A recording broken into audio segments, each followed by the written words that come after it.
পাকা তাল ফুরিয়ে যাওয়ার আগে একবার হলো এভাবে পাকা তালের মালপোয়া বানিয়ে দেখুন। যারা নতুন কোনো দিন মালপোয়া বানাননি তারাও বানাতে পারবেন, এতটাই সহজ বানানো, আর সবগুলো মালপোয়া হবে এই রকম ফুলকো ফুলকো।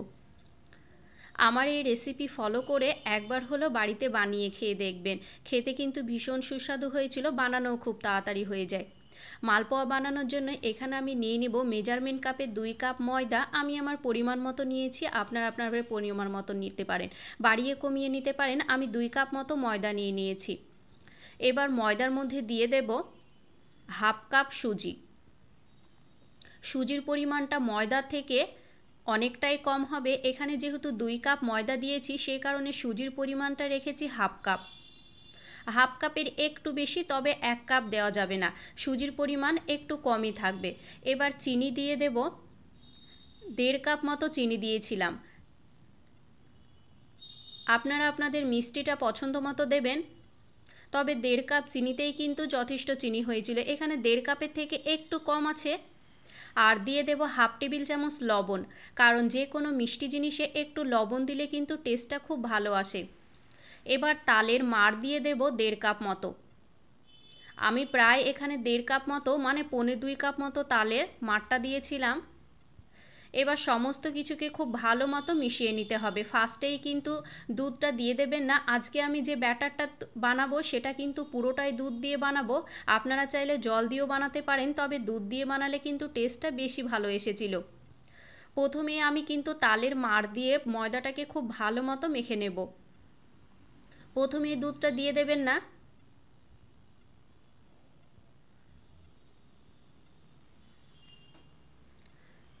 এই তো খুব ভালো মতো মাখানো হয়ে গিয়েছে। এবার আমি অল্প অল্প দুধ দিয়ে একটা পাতলা ব্যাটার বানিয়ে নিতে হবে। ব্যাটারটা খুব বেশি পাতলা হবে না, কারণ মালপোয়ার ব্যাটার কিন্তু খুব বেশি পাতলা করলে মালপোয়াগুলো একদমই ভালো হয় না। সে কারণে অল্প অল্প ব্যাটার দিয়ে হাতের একটা ঘনত্বর আন্দাজ অনুযায়ী কিন্তু আপনাদেরকে এই ব্যাটারটা রেডি করে নিতে হবে। এই তো অল্প অল্প দুধ দিয়ে কিন্তু খুব সুন্দর মতো করে আমি ব্যাটারটা রেডি করে নিচ্ছি। আর এই দুধ দিয়ে ব্যাটারটা করলে কিন্তু মালপোয়াগুলো খেতে সত্যি সুন্দর হয়েছিল। এই তো ঘনত্বটা আমি এই রকম রেখেছি। এবার এটাকে আমি 30 মিনিটের জন্য রেস্টে রেখে দেব। যেহেতু এটার মধ্যে সুজি দেওয়া আছে, রেস্টে রাখলে সুজিগুলো খুব সুন্দর মতো করে কিন্তু সেট হয়ে যায়। এটাকে আমি 30 মিনিটের জন্য রেস্টে রেখে দিলাম। 30 মিনিট পর দেখুন সুন্দর মতো কিন্তু ব্যাটারটা আমার সেট হয়ে গিয়েছে। এবার এটাকে এক এক করে মালপোয়া বানিয়ে নেওয়ার পালা।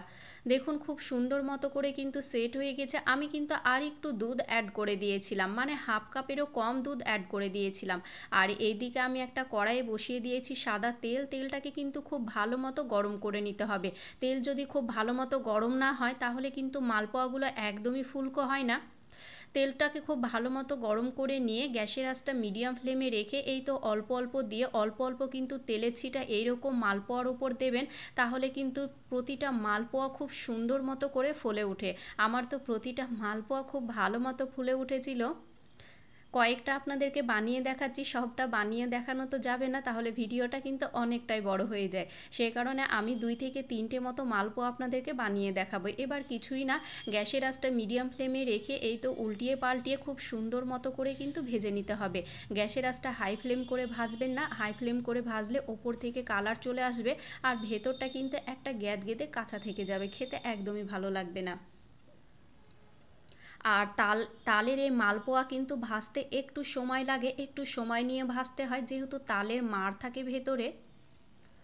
চলুন আপনাদেরকে আর একটা বানিয়ে দেখাই। এই তো তেলের মধ্যে দিয়ে অল্প অল্প ওপর দিয়ে তেলের ছিটা দিয়ে গ্যাসের আঁচটা মিডিয়াম ফ্লেমে রেখে কিন্তু উল্টিয়ে পাল্টিয়ে দেখুন লাল লাল করে আমি ভেজে নিয়েছি। আর এই কালারটাই কিন্তু ভালো লাগে দেখতে মালপোয়ার।